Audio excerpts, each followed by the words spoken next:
Hi, my name is David Daniel, and I'm really happy to be with you here today. It's a beautiful spring day in Maine. There are daffodils blooming close by, and I decided just to sit outside and chat a little bit with you, and here's why. Over the past several years, I've had a lot of people say to me, David, you have a different way of thinking about things and a different way of orienting to people and situations, and we're just wondering, what is it that you do? I mean, what is it that you think about, and how do you go about your life? And I've had all these grand illusions of shooting videos that have high production value, and I plan to do that. But for now, I really want to start putting out a video every week that just gives you a little something to think about that might help you in your life. And my pursuit is really to serve people. I really want to try and create happy, flourishing individuals who are connected with their authentic selves, connected with their authentic purpose, and are fully present in their lives. Because I think that the solution to many of the issues we face in the world can be found in people being more present and being happier. You see, I look around the world and I see kind of drowning in a sea of pessimism. And I've really studied that in myself and in others, but really starting with myself and understanding myself. I too have dealt with a lot of pessimism in my life, a lot of negative feelings, a lot of negative self-talk, and I really wanted to begin to cultivate the practices of how do you be happier? That's the question I started off with. I was curious, what are people doing that are happy? And what am I doing that's making me not happy? And so over the next several years, and hopefully for a long time into my future, I'm going to bring to you what I've learned from really successful people, people who are happy, who are present, who have great interactions with you. I think we can all think of who those people are, but I've really studied what is it those people are doing. And so today I want to talk about the subject of self-care. And I think when I say to people, well, what are you doing to take care of yourself?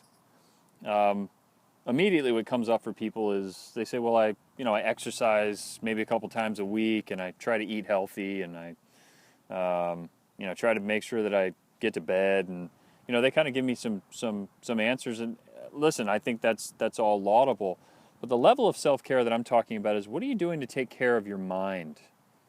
What is it that you're doing to take care of yourself on a deeper, kind of more psychological level? Because the people that are performing at the highest levels have a regular practice of self-care that goes deeper than just exercise and kind of those are all really important things, but what are they doing beyond that?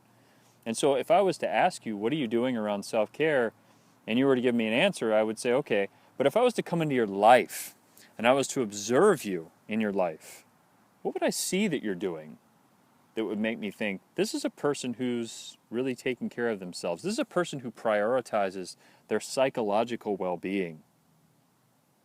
I want you to think about that for a minute. What would I see?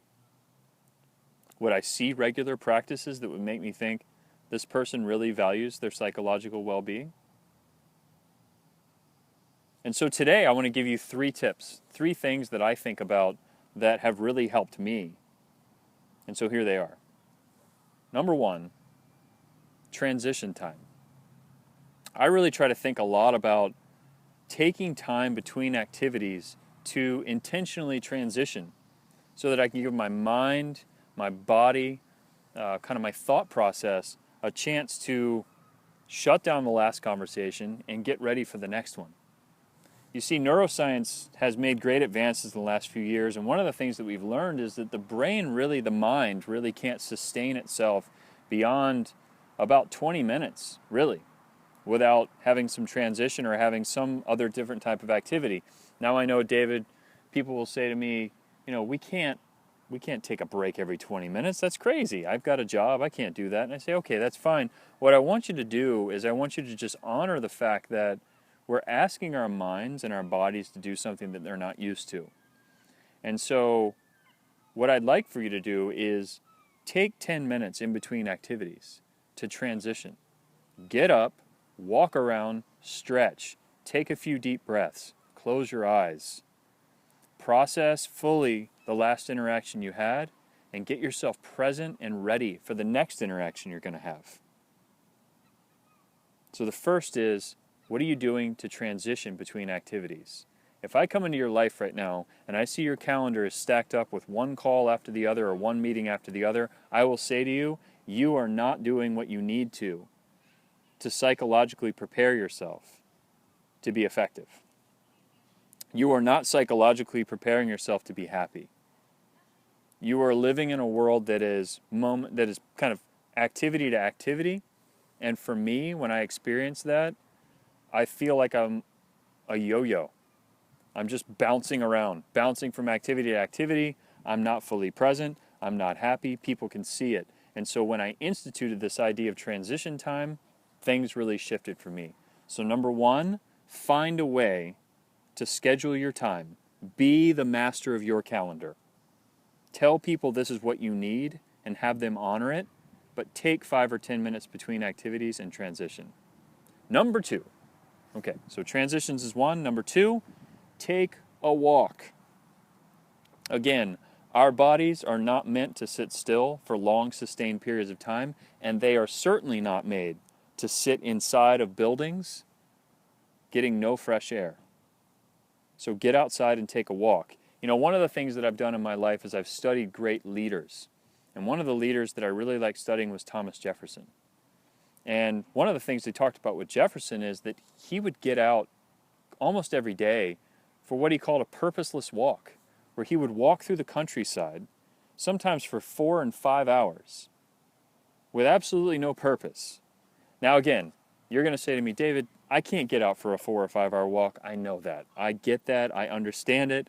I wouldn't ask you to do that.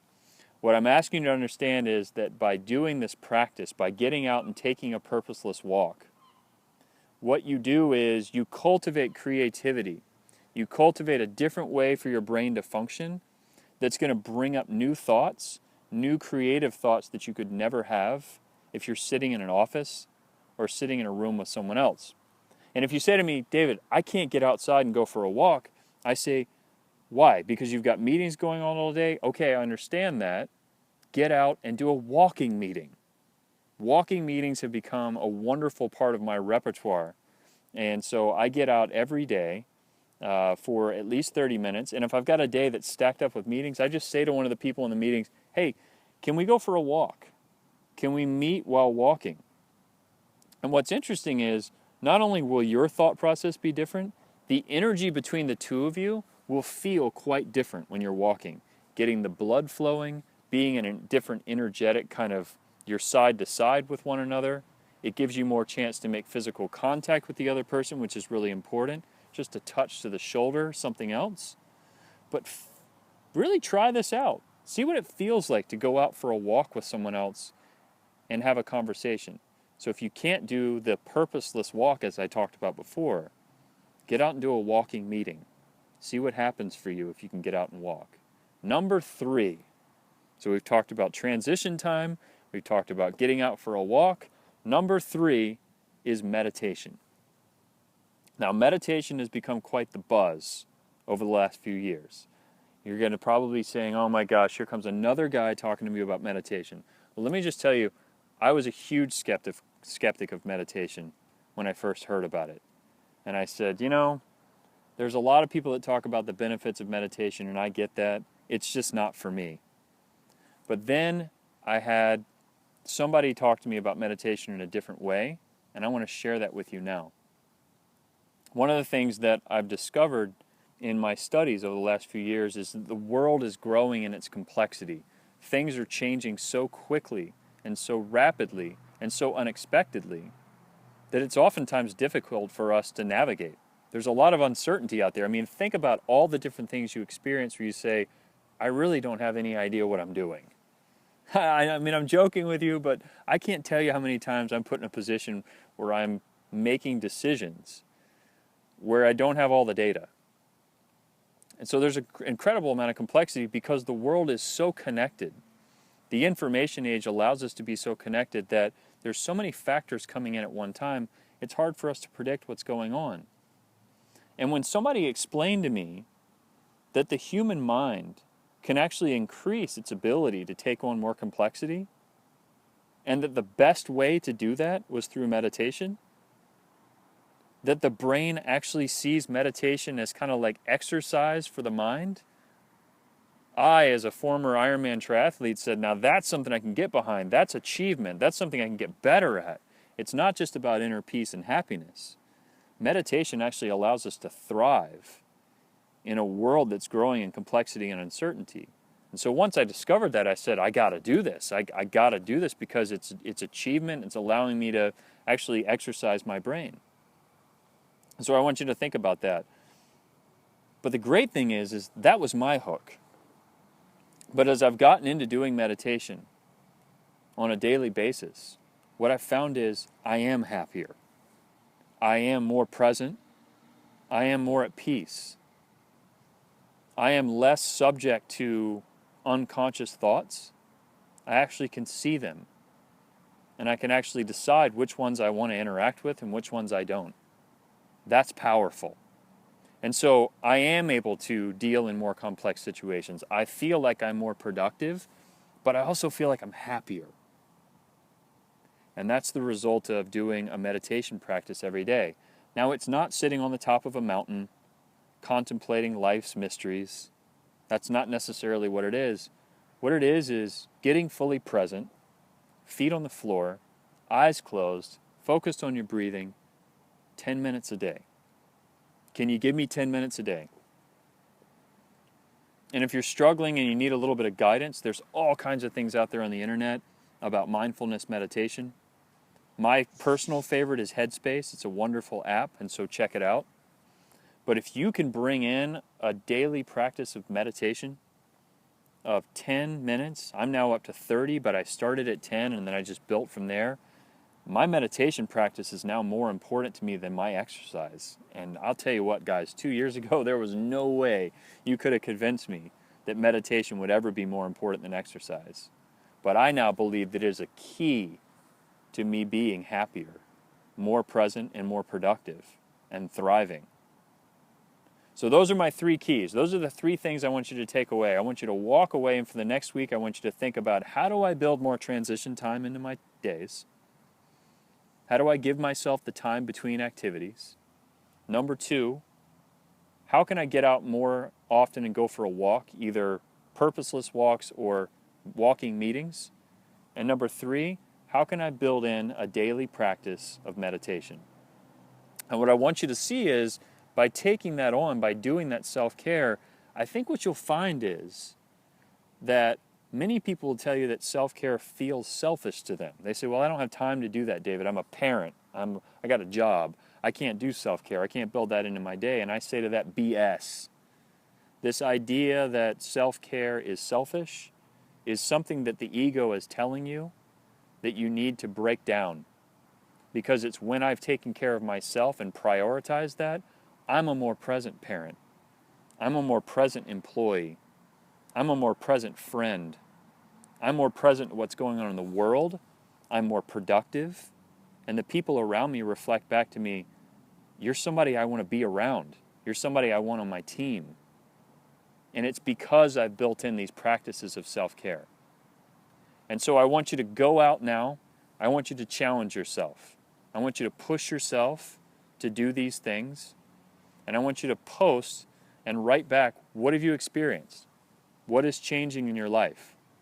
And I'm going to be back next week, and we're going to do another practice, and then we're going to do another practice. We're going to keep it going. But I want you to realize that the people that are really successful in the world, they start with themselves. They think about themselves, they think about others, and they think about systems that they operate in. And so I want you to prioritize yourself again. Today is the day that you start prioritizing yourself again, so that you may better serve others and systems that you operate in. So go out every single day. Be fully present and aware. Be loving and gentle with yourself and with others. And be here now.